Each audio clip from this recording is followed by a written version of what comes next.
What's up, y'all, and welcome back to the greatest show on YouTube, the Atheist Show. Yes, I've been gone for a few weeks. Been real busy, man, with my business.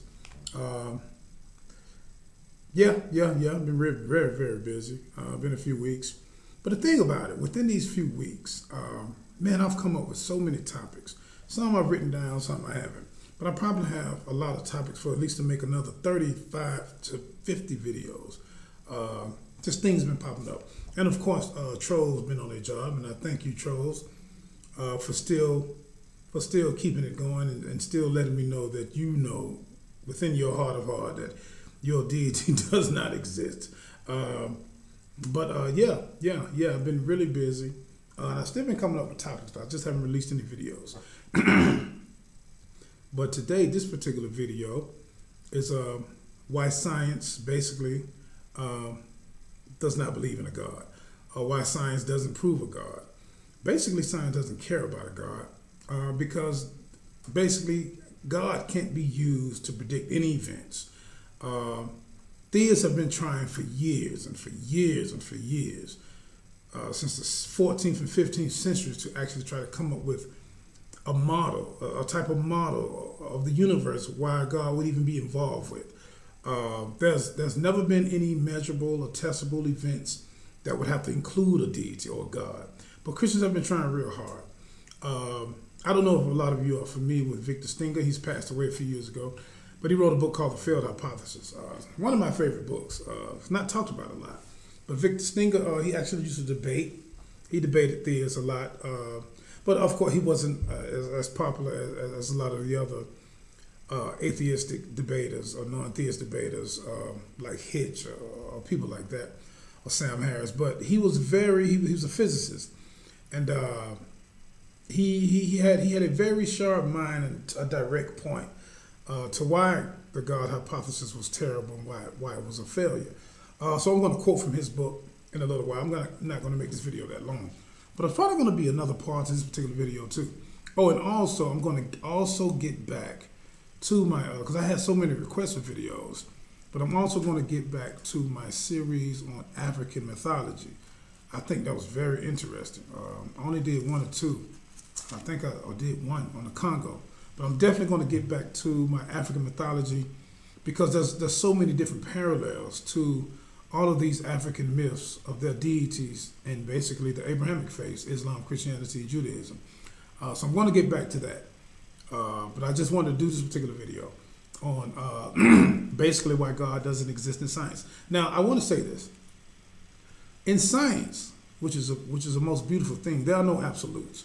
Science is very provisional, meaning that, and that's not a weakness. A lot of theists try to use that as gaps and say, well, see, you can't disprove God then because science is not as absolute. And that is a beautiful thing for science because it keeps the door open and the window open for us to actually change our mind, for us to actually discover things and to find things out. But that's not a weakness at all. And it's really not a window for theists to keep trying to get through to say, well, see, you still can't disprove our God. When I want to explain this. I guess we're going to have to keep explaining this for years until all these garbage religions go away. But I want to explain this as plain as I can. When science says there's no God, basically what we're saying is that there's no reason to believe in a God.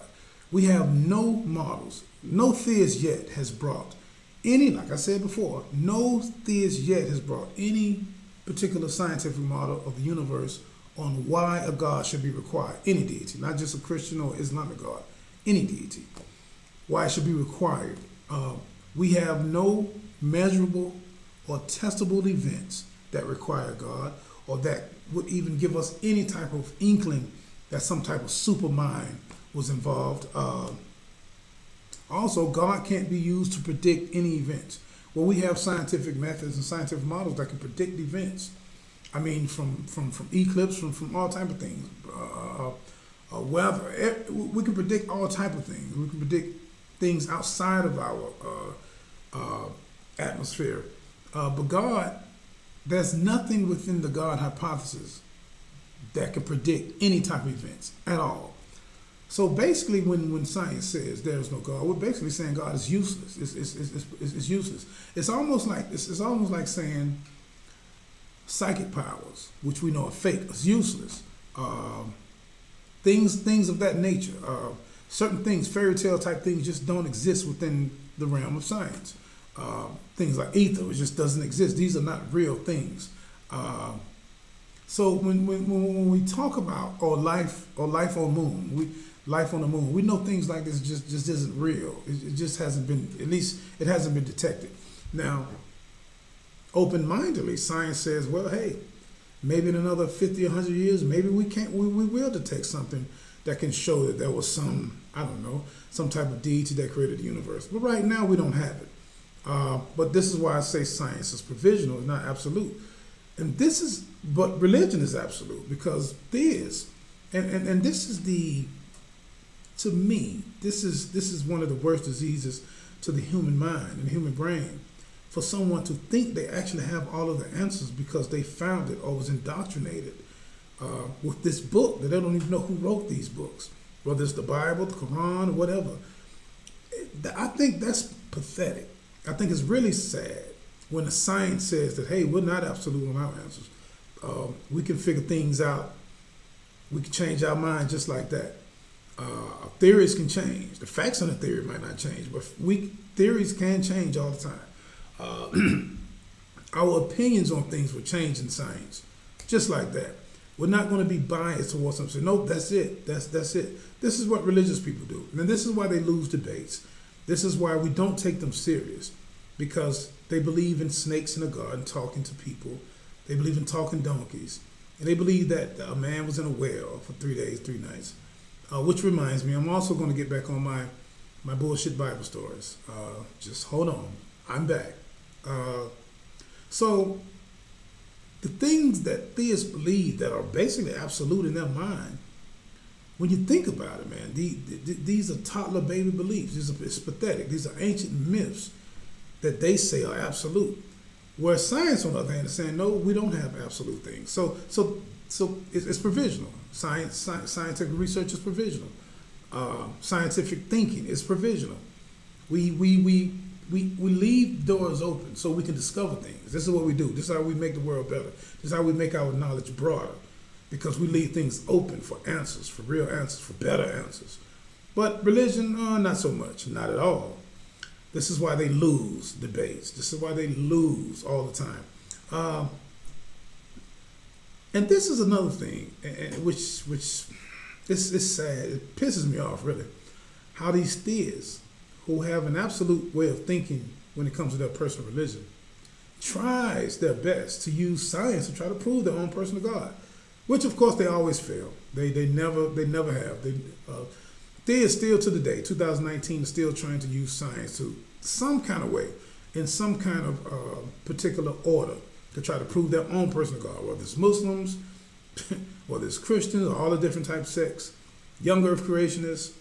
Everybody tries to use or try to juxtapose real scientific data with their BS beliefs, with their ancient beliefs, and it just doesn't work. A few months ago, I was talking to Inspiring Philosophy. Those of you who know Inspiring Philosophy, he debated Matt Dillahunty on a subject that really was boring, but Inspiring Philosophy seems very intelligent, but he's a theistic idealist. And what these particular theists try to do, they try to actually use quantum mechanics. And I actually made a video, and I actually challenged Inspiring Philosophy to debate this, to talk about this, how he actually used theistic idealism to try to prove, using a particular interpretation, because there are many different interpretations in quantum mechanics and quantum physics, but they particularly use Copenhagen to try with this, and without me going into all the intricacies of quantum mechanics. Quantum mechanics is something that is still very new to us, really. Even though it started during the Einstein era, it's still very new to us.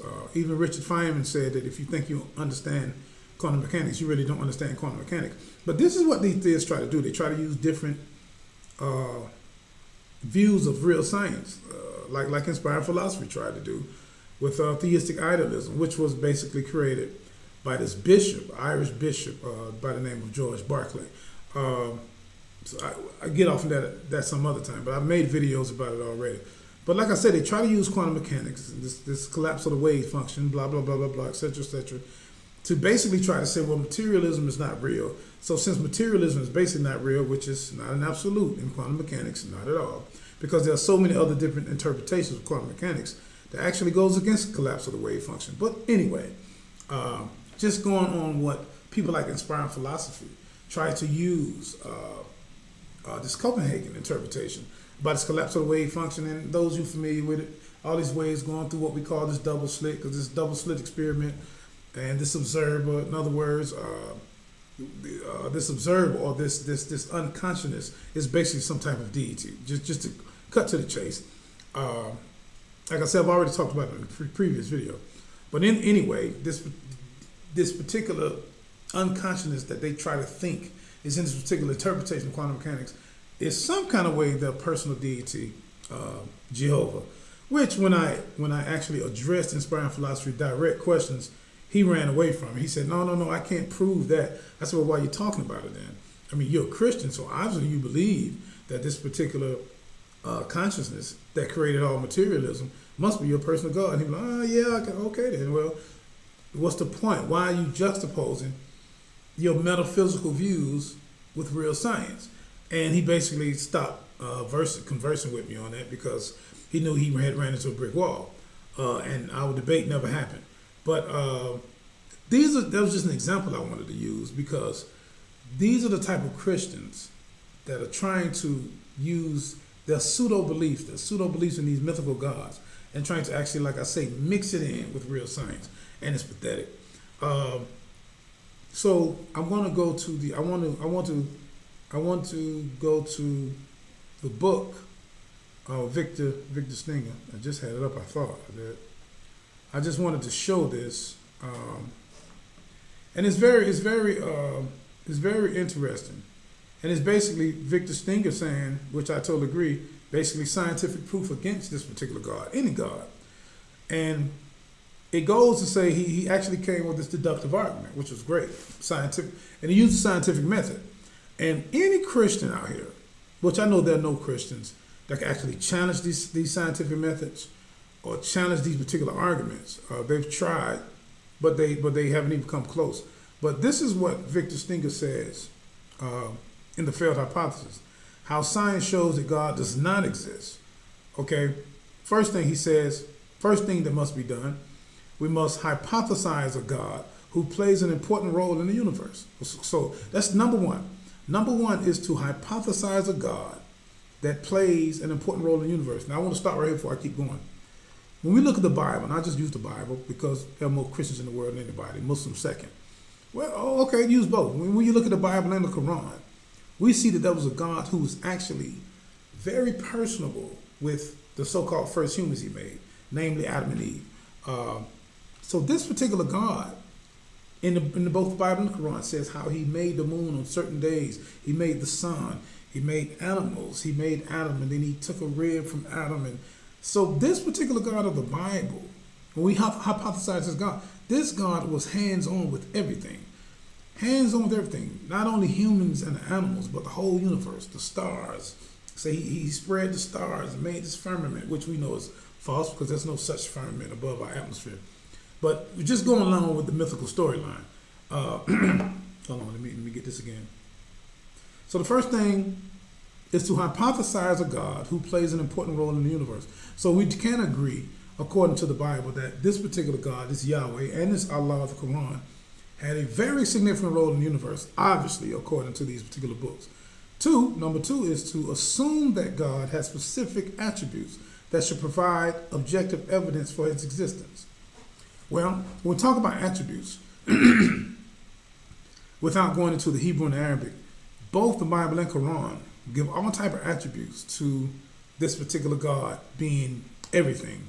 Not only theological attributes like omniscience, omnibenevolent, all love, omniscience, all knowing, omnipotent, all powerful, but these particular attributes in the Quran, the fashioner, meaning how he fashioned humans, how he fashioned the human race, how he fashioned the earth, the Alamin, the Lord of all the worlds, you know, so you see, the Rabil in Arabic and Quran said, the Rabil, Alamin, the Lord of all the worlds. In other words, he created all of the worlds. So, two, saying assume that God has specific attributes that should provide objective evidence. But it's not objective evidence because there's no evidence to show that he did anything. And number three, it says, look for such evidence with an open mind. Now, when you ask the Christian or the Muslim or any theist to find this evidence, we can never find this evidence. We still haven't found it yet in 2019. That's why it's still a big debate. Number four, if such evidence is found, conclude that God may exist. So if we can find this objective evidence that purports to these particular attributes that y'all say y'all God have, then we should conclude that your God exists. Number five, if such objective evidence is not found, conclude beyond a reasonable doubt that a God with these properties does not exist. Now, this is basically how science would disprove the existence of any alleged entity. I gave you these 5 particular points, which I'm going to put these 5 points in the video for anybody to actually go over. If you don't have a copy of Victor Stinger's book, The Failed God Hypothesis, it's a great book for anyone to read. Any new atheists or agnostics who want to actually get into the science of it, not the philosophy of why this God exists. Because philosophy can take you around and around and around. Get into the science of it. Philosophy, there's a lot of pseudo philosophies on the internet now claiming to be this and saying that because they maybe took a philosophical course. That's not going to basically get you anywhere. It's good for fun and good for arguments, but the science way or the scientific objective way is probably the best way to prove or disprove such a God that these particular holy books claim to be. So when we think about science and what we found and what we haven't found, then at this present time, as I said before, science is not absolute. Maybe we'll find some evidence for your personal God in 100 years. I very seriously doubt it. I think you do too. But as of now, 2019, we found no evidence for any God. We have no reason to think this God had anything to do with any making of the universe, any making of the world, had anything to do with fusion, any atoms, helium, hydrogen, to create anything in the first place. We have no reason to believe that at all. We do have facts and reasons to believe in evolution, biological evolution. A lot of Christians still try to say, oh, well, you still don't know how life started. Or you still don't know how. I would have to give that up to my brother Aaron Rothford. Keep knocking you theists over the head. I'm not an expert on biology or abiogenesis, but we have enough evidence to show forth that life could come from non-life. I think we have enough evidence for that. Once again, you still have zero evidence that any deity came down and created an atom from dirt and then took from his rib and made it Eve. You have zero evidence. We have evidence. We have. If it was a race, the religious belief against the scientific information, then we're killing you in this race. I mean, we could just stop, and right now you still would never catch up. So just because we don't have all of the answers, what you think might be absolute answers when it comes to abiogenesis, doesn't mean that these answers are not there, because evolution is a fact. No one argues against, even Christians don't argue against evolution anymore. 10, 20 years ago, oh, evolution, no. But of course, science always wins this particular battle. Now they're trying to say, oh, yeah, it's evolution, but God started this evolutionary process. Oh, but you still can't prove macroevolution. So you see these redundant questions and arguments still try to go, yeah, we believe in microevolution now. You have to. You was forced to believe in microevolution because the facts in your face. Macroevolution, you're basically forced to do that too. You've basically been forced to stop saying things like missing links. You know that these are terms that are just not real. You basically have to understand that science is winning this battle all the way around. That these things are not being made up. But yes, in science, God does not exist. And we have no reason to accept a God in science at all. As I've just said, we have no reasons, nothing testable, nothing measurable, no reasons at all to believe why any particular God exists in the realm of reality. And it's still kind of strange to me why people still accept these beliefs. I mean, especially in a time of so much technology, and not just technology per se, but just information, period. Just information, comparative information with your holy books and real research, real history. How your books contradict themselves when it comes to history, when it comes to science, when it comes to archaeology, when it comes to geology. I mean, I don't know what to say, but I will say this. Theists, your God does not exist. I'm the Emperor Atheist. I'm out. Peace.